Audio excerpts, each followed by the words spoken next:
Inyo natin ang National Chairperson ng Alliance of Concerned Teachers, si Sir Vladimir Quechua. Sir Vladimir, magandang umaga po sa inyo. Welcome po sa Buena Manong Balita. Si Wayne Dalapeña po ito, sir. Good morning. Sir Vlad, sandali Sir Vladimir, good morning. Hello, good morning. Good morning. Ayun, salamat po sa oras. Welcome po sa Buena Manong Balita.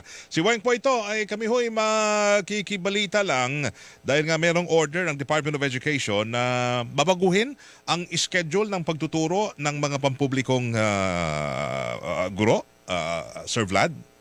Yes, tama yan. No? Magandang umaga, Sir Weng. No? Actually, tulta yan, Sir Weng, ating pakikipagdialogo sa ating Department of Education sa resulta noong clamor sa baba, no, na maraming teacher na nagtuturo 7 to 8 loads at maraming bata, no, umuwi ng alas 8 na ng gabi, no, dahil nga dun sa itinakdang 45 minutes na pagtuturo. Kaya technically, Sir Weng, dumami yung oras ng pagtuturo. Kaya yung resulta nito ay yung addendum ng DepEd order na maging flexible na lamang ito. Anong DepEd order ho ito at kailan ho ito ma-implement?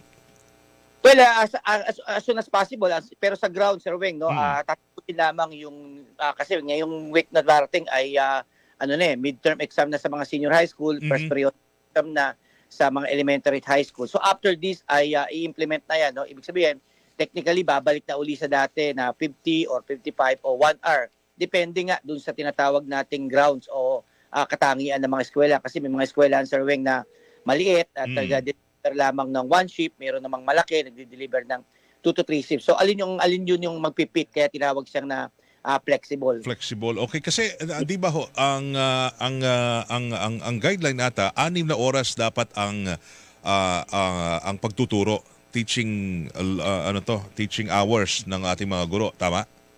Tama po 'yun kasi 6 hours a day. Yes, tama po 'yun, yung sinasabi ng Magna Carta. Pero dapat hindi Weng na 6 na oras. Ang sinasabi lamang hanggang 6 na oras. Until 6 hours. Yes po, yes po. Yes Pero po. anong epekto ho nito? So kung kunyari sa per subject natin, per period, gaano na ho mula sa ilang oras hanggang sa sabi niyo 45 minutes na lamang ngayon.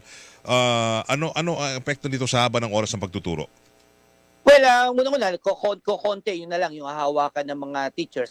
Pero ganun pa rin yung oras ng kanyang tinuturo. No? Kasi nakita natin, Sir Weng, kasi sinasabi ng DepEd, ang ano raw ngayon, ang mga bago raw ngayon, kapag balit daw ng oras ng mga bata, yung span of time ng kanyang, yung kanyang learning, no? Mas maaga daw, no? Pero sa amin kasi, kapag nagtuturo ka ng math, formula pa lamang, no?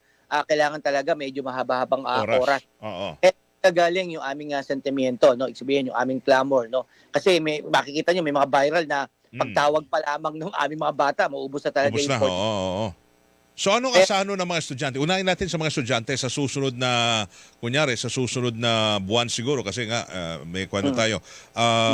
So ang oras ng, kunyari sa math, yung nabanggit ho ninyo, so magiging 45 minutes na lamang ang math. Tama ho ba? Sa haba na siya, Sir Weng, magiging karamihang mga subjects ay magiging 55 na hanggang sa oras, no? Kasi technically may nawalang mga subjects na dati ay nandoon. Halimbawa, yung national program at tapos national mathematics program. Isang separate kasi na subject yan na, Sir Weng, ngayon ay nawala na yan dahil nga doon sa dialogue. No? So sabi ng DepEd, ayon sa dialogue namin, ay integrate na lamang doon sa mga subjects na pwede naman siyang maipasok. No? Kaya technically, yung tinutukoy nyo ba ito yung mga learning areas na? Tama ho yes ba? Yes po. Kaya oras na dating 45 na halimbawa math at saka English, medyo hahabaan na namin talaga ng oras din yan. Magiging 55 depende nga po dun sa kalagayan ng eskwelahan.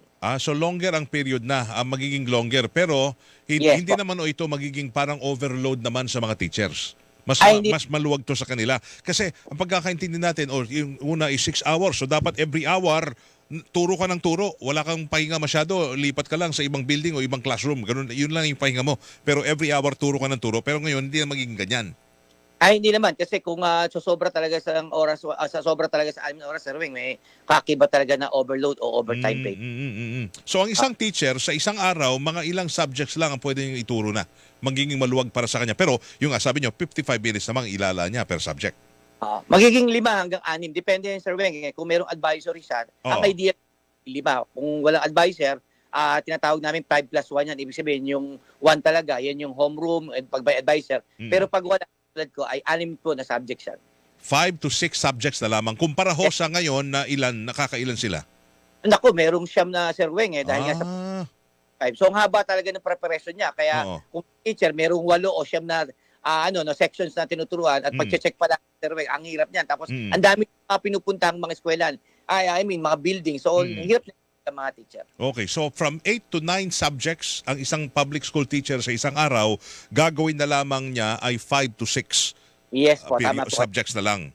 So Yes po, yun yun ang direktiba sa DepEd Order number 12 ngayon. Flexible po, Sir Weng. Ibig sabihin, depende po talaga doon sa katangian. Pwede rin kasi umiral para doon yung 45 kung one shift na ito. So basta mahalaga ay depende doon sa katangian ng eskwelahan. Pero mahalaga na bawasan nun ng subjects na sila Yes sa isang po. araw. Yes, Okay, po, wala naman ho tayong mawawala ho dyan sa mga estudyante. Hindi ho naman tayo madedehado. Ang mga estudyante, talagang maiaangat pa ho natin ang kalidad ng edukasyon kahit na nabawasan ng subjects ng isang guro. Ay manadagdagan yung aming quality ng pagtuturo. Pero Sir Weng, hindi lang din yan yung usapin kasi yung kakulangan talaga ng classroom at mga learning materials, yun talaga yung bagay kung bakit tayo bagsak sa edukasyon. Okay. So ibang pagkakataon naman yan ang dapat silipin, yung mga classroom naman, no, mga kagamitan sa loob ng eskwelahan.